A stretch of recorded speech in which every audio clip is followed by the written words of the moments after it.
April 17th, a Thursday, 43 degrees outside. A little bit cloudy, but it's supposed to warm up. That's the good news for the weekend. Good morning. Hi, Randy. You got on your power suit this I'm wearing morning. my power suit today. That's Something right. important's going to happen around here. We're going to be down on the Playhouse Square today, starting Imagination Celebration. I'm the honorary co-chairman of that event, which is endeavoring to focus community attention on the importance of the arts in the lives of young children. How well said. Also today, we're going to talk about the importance of television in your child's life. As you well know, there's nothing you can do to stop it. They're going to look at that thing no matter what you say or what you do. How good is television? How bad is it? What can be done to make it better? We'll explore that this morning on our program. David Hellerstein is here this morning. He is the son of Herman Hellerstein, who is a man who's been on our show many times over the years, distinguished cardiologist. His son, David, is a psychiatrist now, and I remember doing a program on this television station years ago in which he, as a young high school student, participated. And he's a brilliant young man, and he writes wonderfully well.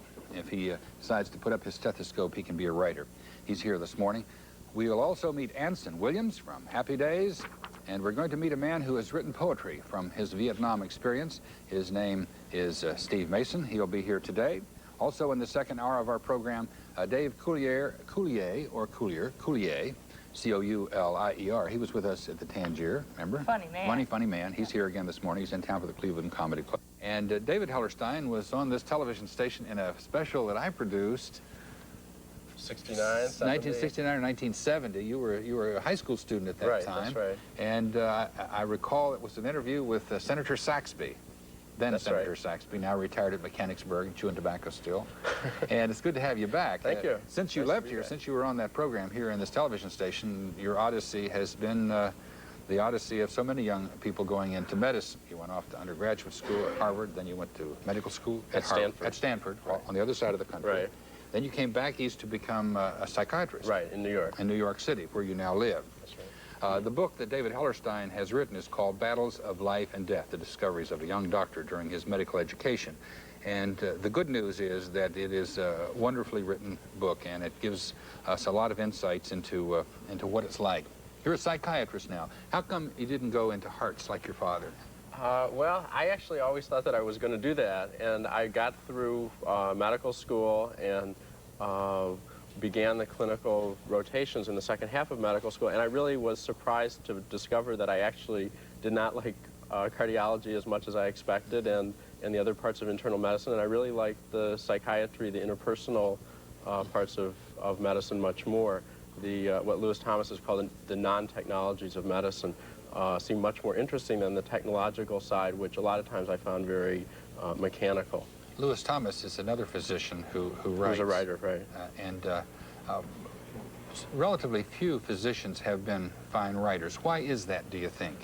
Well, I think there actually was a tradition in maybe the 19th century and before, but I think that in the 20th century there's so much technical information, there's such pressure to master an enormous amount of information and material that I think that literary skill, the ability to write, is sort of left by the wayside. And I think it's really too bad, because I think that the doctors who work in various medical settings have an incredible opportunity to be exposed to all kinds of human experience that, if only they could write about it, could really report back to people who are not medically trained what it's like and what their experience is.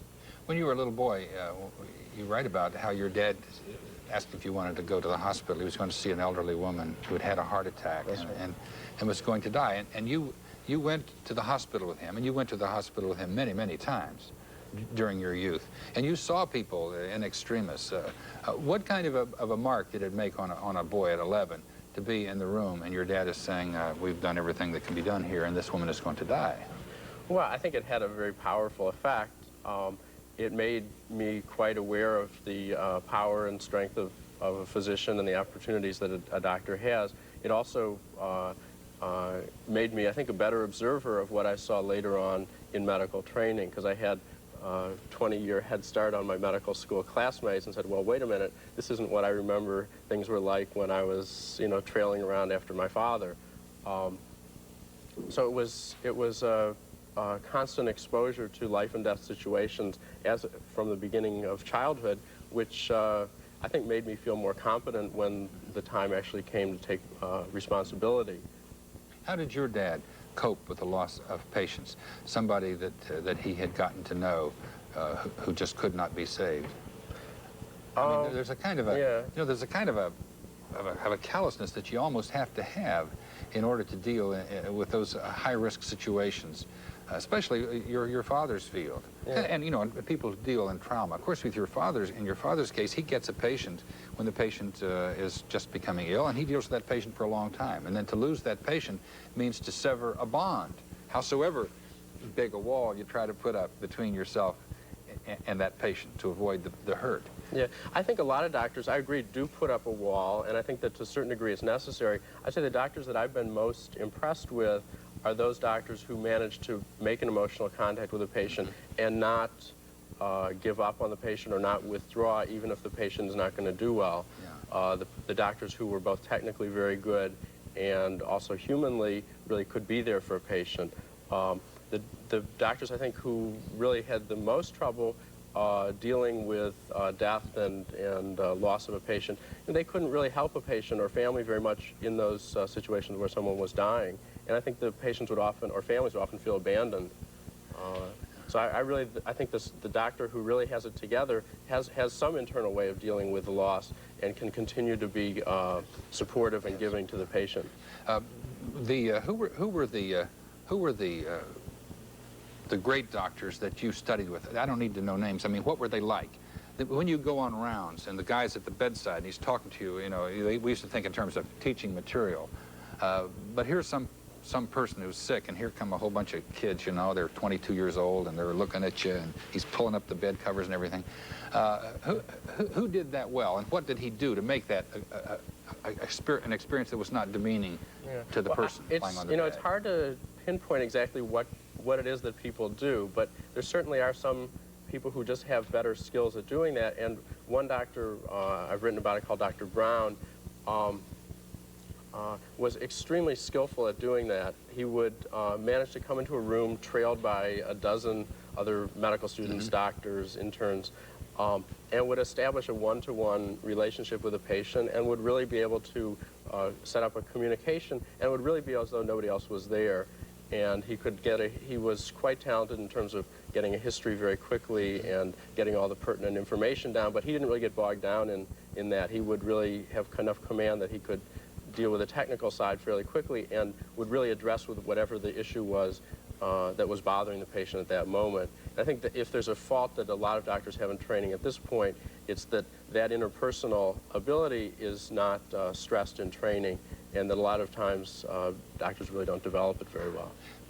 As a young physician, are you just more intent on saying what's he doing there technically than you are with the human relationship that's going on there? The amount of material and information that you encounter when you're in a medical setting, you're a third-year medical student, and it's your first rotation, and you see, you know, disasters happening left and right, and life-saving events, and very sick patients receiving all kinds of treatment, and there's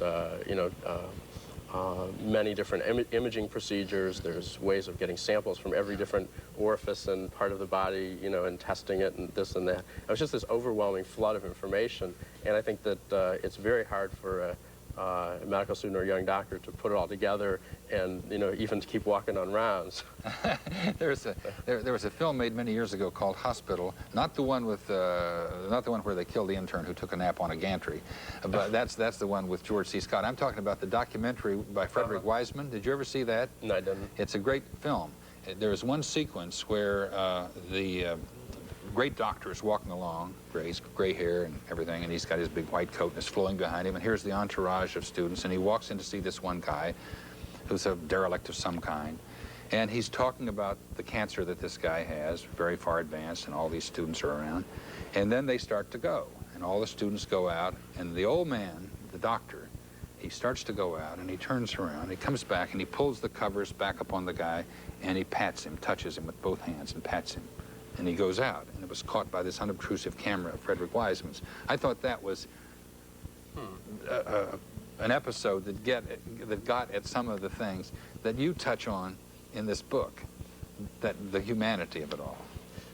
Well, I think that's one of the important things that you can't lose sight of. Doctors have been, in the last few decades, very much prized on what's the technical knowledge they have, Yeah. are they up on the latest procedure, did they read this article in this journal and that article in that journal and publish this research and that research. But when you really get down to it, it's really a human interaction that you're talking about in medicine, and that human qualities are really the most I mean, obviously knowledge is essential, but beyond that, the human qualities are really important. Which is why you're a psychiatrist. Let me pause for just a minute here. David Hellerstein is here this morning, and we'll be back and continue our discussion, and maybe you have a comment or a question you'd like to put to us. Give us a call at 578-1000. This morning with David Hellerstein. He is a psychiatrist who is in practice in New York City. He grew up here in Cleveland. And we're talking about the battles of life and death, which is a good title for your book. We want to take some of your questions, too, at 578-1000. Maybe to talk a little bit about what the frontiers are. The New York Times just lately ran a major series on schizophrenia, apprising us of what the contemporary thinking is.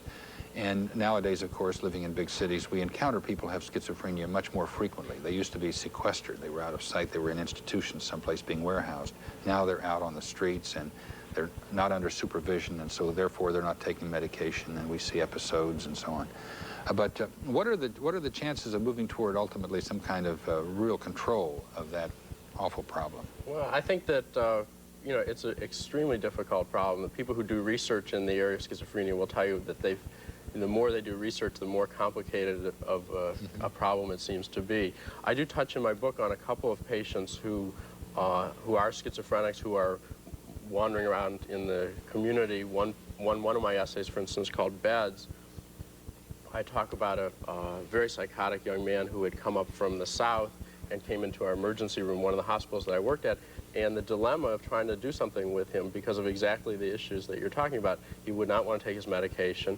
He really didn't quite meet the criteria for being dangerous to himself and require hospitalization, and yet there was no place for him to go in terms of a residential facility that he could have gotten into. And I managed to admit him to the hospital over the yells and screams of various administrators, but that was a very temporary solution. It's a very complicated problem to deal with. Certainly there's a lot of advances being made. The imaging of the brain, for instance, the PET scans have shown that schizophrenic patients, many have decreased blood flow to the front part of their brain. So there's clearly something medical or biological going on. It's a neurological illness. Whether there's any short-term solution to curing it, I think probably not. One of the things that the Times series pointed out was a very interesting aspect of new research, which has shown that the social environment of the patient who's schizophrenic can make a significant difference. And if you teach the families how to deal with a patient in a non-critical, non-threatening way, you can oftentimes decrease the number of hospitalizations. But there's no, at this point, there's no cure. Steve Mason was here just a few minutes ago, the poet, and he is writing about the Vietnam experience. How significant, in your medical experience, as a psychiatrist especially, have been the problems of Vietnam veterans who've come your way, whom you've encountered? Well, you know, a lot of them are in the VA system, which I haven't worked as much in, but certainly there's a lot of people who have chronic medical and psychiatric consequences of having been in the war in Vietnam. People who've had flashbacks for many, many years, who become psychotic or become drug abusers. I've certainly seen patients like that, and so that even, you know, 10, 15 years after they've returned, their life has never come back together. Let's take a couple of calls. Good morning. Do you have a question, please? Yes, I would like to ask the doctor if he felt that emotional problems or fears and stress contribute or develop into physical problems. Okay. Okay, well, I think that sometimes happens. Do you have a specific question in mind? Are you still there? Yes, I am. Okay. Specific issue. Can you give us a little more detail? What's happening? It's hard to talk about. Well, say if you have any type of, say, emotional problems that you're dealing, personal emotional problems, if that can't contribute to, say, certain illnesses. Okay, well, I think that's certainly the case, that there's a marked interaction between psychological factors, stress in your life, and sometimes physical symptoms, high blood pressure, heart disease, stomach problems. There's a lot of physical consequences of a lot of excess stress. I know if I have to do a speech that I am not really ready for, or I'm worried about, it gets me right here. It's not my mind, it's here. Good morning. You have a question, please. Yeah, I just wanted to make a comment about the doctor touching a patient. I'm a nurse, and I think it's extremely important that when a doctor enters a room that he go over and touch the patient. It means the world to a patient. Okay. Okay, well, I would agree that that's the kind of small touch that often makes a significant difference in terms of the actual communication between the doctor and patient. And your question, please. Yes, I'm a parent of a child whose child is in and out of the hospital quite a bit, and inevitably I meet a parent whose child, they have just found out has an incurable disease, or they have cancer, something like that, and I always feel at a loss as to how do I comfort this parent, because I understand the hospital has a certain routine that they go through. However, as a parent, they want to hear something. Most of the time I just sit there and listen. I don't have anything to say. Mm-hmm. But is there anything that you can say to a parent? Well, I think that's a very difficult situation. I think that there's no easy answer. I think the fact that you're there and that you want to indicate some kind of a concern and to comfort, I think it in itself can help in some ways. The essays of David Hellerstein have been published in some of our best magazines, and he has written this book called Battles of Life and Death, and I'll show it to this camera right here. And he really knows how to use the English language, and you will find it fascinating and interesting. And you have a novel coming out. That's right. In January, another... Can't stay away from that typewriter, eh? What will it be about? Well, it's a love story set in a hospital as well. David, it's good to see you again after all these years. Well, thank you. Thanks very Enjoyed much. coming back. Congratulations on your career and on the book. Thank you. Nice to see you. My best to your father. We'll pause for just a minute.